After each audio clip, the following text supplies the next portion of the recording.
Sin dai primi istanti di vita è importante che mamma e bambino siano a stretto contatto, tanto da rafforzare quel legame già iniziato durante la gravidanza.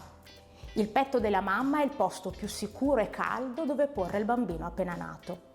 La separazione di routine di madre e bambino può avere un impatto negativo su quello che è l'interazione madre-bambino e sull'avvio dell'allattamento. Negli ultimi anni i benefici di una precoce interazione sono diffusamente riconosciuti.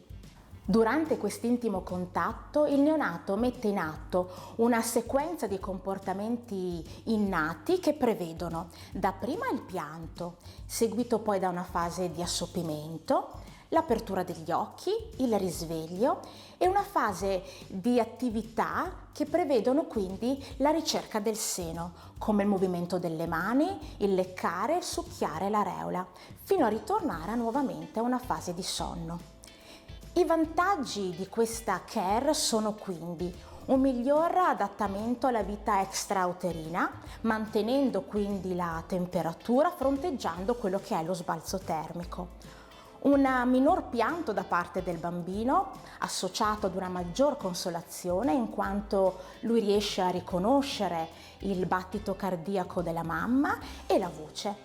Una maggior produzione di ossitocina, l'ormone responsabile dell'attività contrattile uterina, che riduce di conseguenza il rischio di emorragia postpartum. Una maggior possibilità di attacco, quindi tra madre e bambino, che quindi permette un maggiore legame.